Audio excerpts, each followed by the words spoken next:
Maren Halloway had $11 left when she inherited 300 dead apple trees in the middle of a drought. Everyone told her to sell the land because an orchard without water was nothing but a tax bill waiting to bury her. Then, 9 of those dead trees bloomed overnight, forming a straight line across the dust like they were pointing at something underground. She followed that line with a shovel and found an old stone water channel, still carrying a faint sound beneath the earth. Hours later, a wealthy land buyer arrived and offered her $5,000 for property he had called worthless. That was when Maren understood the drought had taken more than crops from this valley, and someone had profited from every dry well. If you were in her place, would you sell and walk away or keep digging? Tell me where you're watching from and subscribe if you want to hear what she found.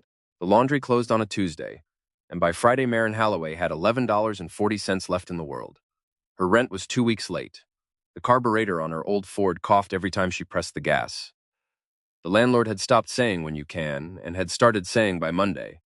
Then the letter came telling her that her mother was dead. Maren read it twice while standing beside the boarding house sink, one hand still wet from washing out a coffee cup. Odessa Halloway had died 3 days earlier in Coyote Wells. There was no long message, no final words, just the county seal, the name of a lawyer, and instructions concerning burial and an estate. Estate. The word nearly made Maren laugh. Her mother had spent most of her life fixing other people's fences, grafting fruit trees, clearing irrigation ditches, and taking whatever seasonal work kept food in the cupboard. Odessa had owned good tools once, a mule for 2 years, 3 winter coats over the course of Maren's childhood. An estate seemed unlikely. Still, Maren packed what she owned into the Ford and drove south. Coyote Wells looked smaller than she remembered. The same low buildings crouched beneath a bleached sky. Dust gathered in the gutters. Wind rattled a loose sheet of tin behind the feed store. Odessa was buried on a Thursday morning with 8 people present. Maren did not cry at the grave. She spent the service watching a beetle push through the dry dirt near her boot and wondering whether that made her cruel or merely tired. The lawyer's office was above a drugstore. He was a careful man named Lemuel Price, and after offering condolences, he pushed a deed across his desk. Your mother owned 17 acres northeast of town. Maren looked down. Hollow Finch Orchard. For one small, dangerous second, hope opened inside her. 17 acres. Land could mean money. Money could mean rent, repairs. Maybe enough left over to stop calculating the price of every meal before she ate it. What's it worth? Price hesitated. That was the first bad sign. The second came an hour later when a local broker named Chester Vale drove her out to see it. Hollow Finch Orchard lay in the bottom of a dry valley where the earth had split into long, pale seams. More than 300 apple trees stood in crooked rows. Almost everyone looked dead. Gray trunks, brittle limbs, bark peeling away in strips. The barn leaned east as though years of wind had finally convinced it to give up. An old pump sat rusted beside a stone trough. On the ridge above it, a windmill turned nowhere because 2 of its blades were missing. Vale hooked his thumbs into his suspenders. Land without water isn't property out here, he said. It's a tax bill. Maren kept looking at the trees. How much? $90 maybe. 120 if somebody wants the acreage badly enough. The hope inside her closed so quietly she almost admired it. That evening, back at the lawyer's office, Maren asked to see the tax records. She expected neglect. Instead, she found 19 years of receipts. Every year paid. On time. Some years Odessa had paid only a few dollars. Some years the tax had been late by days, but never delinquent. 19 years. Maren knew what those years had cost. There had been winters when Odessa repaired harness before dawn, pruned orchards through daylight, then washed dishes at a hotel kitchen after dark. Why keep paying for dead trees? Why not sell when money had mattered that much? Maren touched the edge of the final receipt. For the first time since hearing of Odessa's death, grief came close enough to have a shape. Not sadness exactly. Irritation. Her mother had once again left her with work instead of an explanation. Maren almost sold the orchard anyway. Instead, she moved into the little storage house beside the barn because it was free and she had nowhere cheaper to go. The first evening, someone knocked. A small older woman stood outside carrying a pot wrapped in a towel. Nola Mercer, she said. You won't remember me. Nola was 67, compact and straight-backed, with silver hair pinned low and spectacles hanging from a cord against her faded blue dress. She stepped inside without waiting for an invitation and set the pot on the stove. Beans. Don't make them last longer than they're meant to. Maren almost smiled. Nola glanced through the open doorway toward the orchard. Used to be green out there. When? Long before people decided it had always looked like this. Nola told her, Hollow Finch had once survived droughts that killed gardens all across the valley. There had been water somewhere. Then about 20 years earlier it had stopped. Wells weakened, ditches dried, families began selling. Odessa did not. She was stubborn, Maren said. Nola gave her a sharp look. Sometimes people use that word when they don't understand what someone is protecting. After Nola left, Maren sat beneath a smoking lamp and opened the notebook found among her mother's things. Most of it was painfully ordinary. Fence west, pump leather, prune after frost, measurements, weather marks, lists of tools. Then, halfway down one page, trees remember where water went. Maren frowned. 6 pages later, the same sentence appeared again, then again. By midnight, she had found it 7 times. 3 days later, rain came. It arrived without warning, hard enough to drum against the tin roof and turn the yard dark in minutes. By dawn, it was gone. Maren walked outside in her boots. The orchard smelled different. Wet bark, mud, something almost sweet. She saw the first blossom 20 yards from the house. A tiny cluster of white on a tree she would have sworn was dead. Then she saw another and another. 9 trees had bloomed. Not fully, not beautifully, just small white buds breaking through dead-looking wood.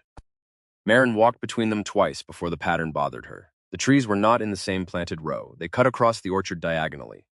She fetched twine, stakes, and an old compass from the shed. By noon, she had measured all 9. The line was nearly exact. It pointed east, toward the foot of the ridge. Maren followed it to the final tree and began digging. 1 foot, 2. The soil turned cooler. At nearly 3 feet, the shovel struck something hard. Stone. She cleared it with her hands. A flat slab appeared beneath the dirt, then another beside it, then a third. Not random rock, a roof.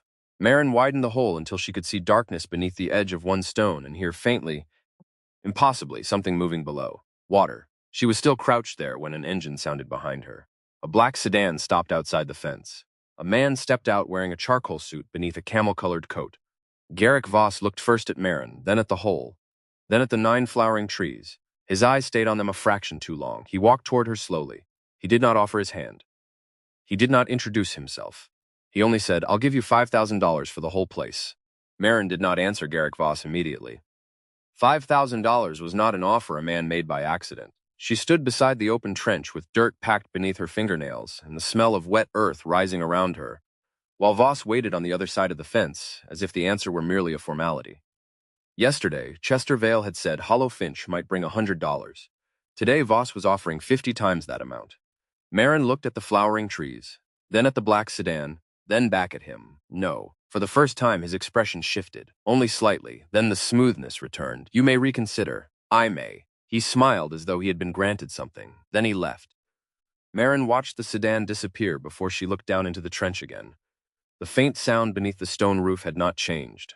Water was moving somewhere under her feet.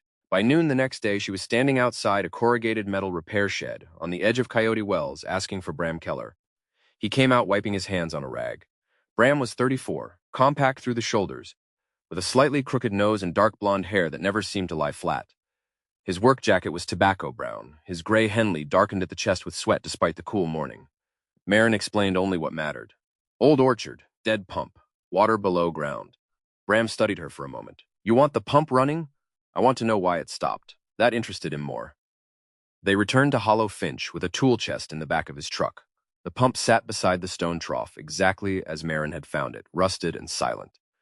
Bram did not begin by turning anything. He crouched beside the housing and tapped it twice with his knuckles. Then he took the pump apart piece by piece. The leather seals were dry, the piston was worn. The casing had corrosion. None of that surprised him. The intake pipe did. He removed a coupling, peered into the throat, and said nothing for several seconds. "What?" He held out his hand. Inside it lay a short metal plug shaped to fit the pipe almost perfectly. This didn't fall in. Maren took it. It was heavy, machined, deliberate. Could it have been part of the pump? No. How long has it been there? Bram looked at the corrosion line. Years. Maren felt something settle into place. Not proof. Direction. Someone had not merely watched Hollow Finch dry. Someone had helped it happen. They spent the afternoon tracing the stone-covered acequia from the orchard toward the eastern ridge. In places, the roof had collapsed.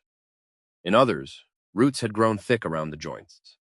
But the line remained visible if a person stopped expecting to see a ditch and learned instead to read small changes in the ground. By evening, the channel vanished beneath an old retaining wall, half buried in tumbleweed. Bram drove a pry bar into the soil. Maren cleared stones. 2 hours later, they uncovered a round cast-iron housing beneath the wall. 3 raised letters stood under the rust, HFC. Maren stared at them. She had seen nothing with those initials in Odessa's papers. That night, Nola Mercer supplied the missing name, Hollow Finch Cooperative. She said it while seated at Maren's table, both hands around a cup of coffee. 6 families, maybe 7 at first. Poor people. too poor to build separate water systems, so they built one together. What happened to it? Nola's mouth tightened. Depends who you ask. What do you say? I say things disappear fastest when someone benefits from people forgetting they existed. That sentence followed Maren into the county records office the next morning. She spent 6 hours with deed books, tax maps, mortgage transfers, and sale notices.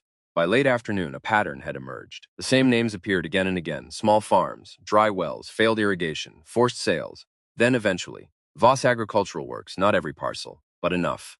Maren copied dates into Odessa's notebook. One farm sold 3 months after its well failed, another after its ditch stopped carrying water, another after 2 crop failures. Voss had not bought land at random. He had assembled it, piece by piece, watershed by watershed. Hollow Finch sat near the center. That evening, Maren opened Odessa's notebook again with different eyes. The notes no longer looked like chores. Pair 7, 12 north. Lightning Apple, East 9. Stonegate, 3 below. Coordinates. She found Bram the next morning. They started with the pear tree. 12 paces north led them to hard ground. 9 east from the lightning-scared apple brought them to a shallow depression. 3 below the old stone gate pointed toward a dead pear at the edge of the original orchard grid. They dug. At 2 feet, Bram's shovel struck wood. At 3, they uncovered a box sealed in hardened pine pitch. Maren lifted it out herself. It was heavier than she expected. For one brief second, she thought of money. Gold, something easy. Instead, the box held 6 water ledgers wrapped in cloth and a brittle cooperative agreement bearing 6 family names. Maren read them slowly. Dates, flow measurements, allocation days, maintenance payments, signatures. Hollow Finch had never been simply an orchard. It had been the distribution point for shared water serving 6 farms. Bram leaned over the pages. If this agreement still holds, then Voss doesn't own what he thinks he owns. Maren looked toward the eastern ridge. For the first time since coming home, the size of the problem frightened her more than poverty had. Because poverty was simple. This was organized. They returned to the iron housing before sunset. Bram removed the outer plate. Inside was the main diversion valve. He tried it once. Then again, nothing moved. Frozen? Maren asked. No. He scraped away debris around the back edge and swore under his breath. What? He held up the lantern. The valve chamber had been packed solid from the far side with old gray cement, not repair mortar. A plug. Deliberate. Permanent. Maren leaned closer. There, half-preserved beneath mineral crust, was a rectangular maker's stamp pressed into the cement while it was still wet. Bram wiped it clean with his thumb. The words emerged slowly. Voss Agricultural Works. Neither of them spoke. The water beneath Hollow Finch had not vanished. It had been shut away. The cement bearing the Voss name was not enough. Maren learned that before noon the next day. Lemuel Price examined the photographs, the cooperative agreement, and the 6 water ledgers in his office above the drugstore. He read longer than Maren expected, then opened a drawer and removed a file already waiting there. Someone anticipated this conversation. He placed a document beside Odessa's ledgers. Dissolution of Hollow Finch Cooperative. 18 years earlier, 6 signatures appeared at the bottom. One belonged to Odessa Halloway. Maren recognized the long first stroke of the H and the narrow final Y. For a moment, the room seemed to lose air. Then she saw the date. No, Price looked up. She couldn't have signed this. You're certain? She was in Albuquerque. Maren remembered because she had been 13, sleeping for 9 nights in the spare room of a woman Odessa knew from packing work. Odessa had fallen from a sorting platform and broken her pelvis. The date on the dissolution fell in the middle of that hospital stay. Price tapped the document.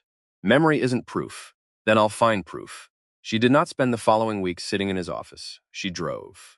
Hollow Finch Cooperative had belonged to 6 families, and Maren began looking for what remained of them. One owner was dead. 2 families had left New Mexico. A widow outside Coyote Wells shut her door when Maren mentioned Voss. Another man listened, then said quietly, I sold my place. I don't want it back. As if Maren had asked him to reopen something more painful than a property dispute. The 5th name led her 30 miles north to a weather-beaten adobe house beneath a cottonwood. Calder Wynn was 79 and walked with 2 canes. He had once served as the Acequia mayordomo, the man responsible for dividing water and keeping the channel working. When Maren showed him the HFC agreement, he did not touch it. Thought Odessa burned those. She hid them. Calder gave a short laugh. That sounds more like her. Then Maren showed him the photograph of the cemented valve. The humor left his face. The drought was real, he said. Don't let anybody tell you otherwise. We lost water. He paused, but not all of it. Years earlier, Garrick Voss had acquired quarry rights above the eastern ridge.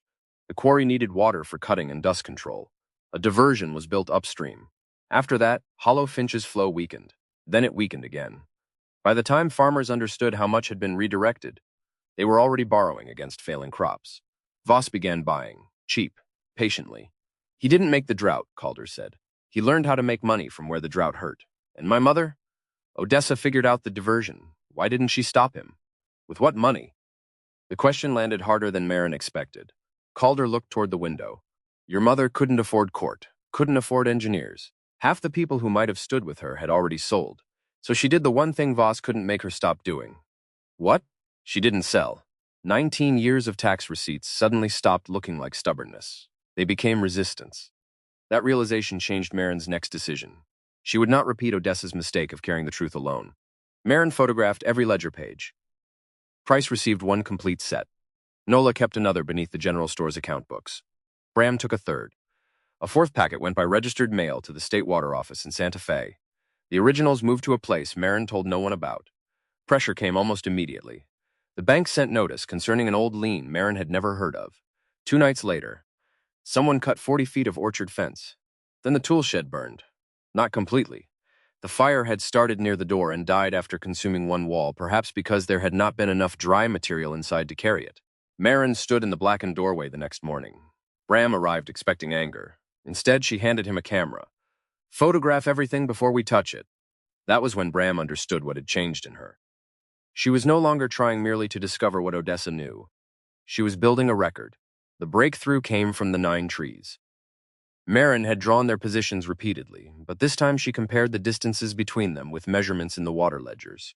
Inspection stations. The trees had not been markers intentionally planted over the acequia. Their surviving roots had simply followed the places where moisture collected nearest the old access points. The 6th tree stood over one. Maren and Bram removed soil until they uncovered a narrow stone chamber beside the buried channel. Inside, wrapped in waxed cloth, was another notebook. Odessa's, not maintenance notes this time. Dates, flow readings, names, truck descriptions. Entries documenting nights when men connected with Voss Agricultural Works altered gates farther upstream. 2 workers appeared repeatedly. Ellis Parn, Walter Brigg. Price located Brigg through an old payroll record. He was dead. Ellis Parn was not. He lived outside Socorro. Maren drove there herself. Parn was 63, thin and deeply stooped, with the look of a man who had spent years avoiding a particular memory. At first, he denied everything. Then Maren placed Odessa's notebook on his kitchen table.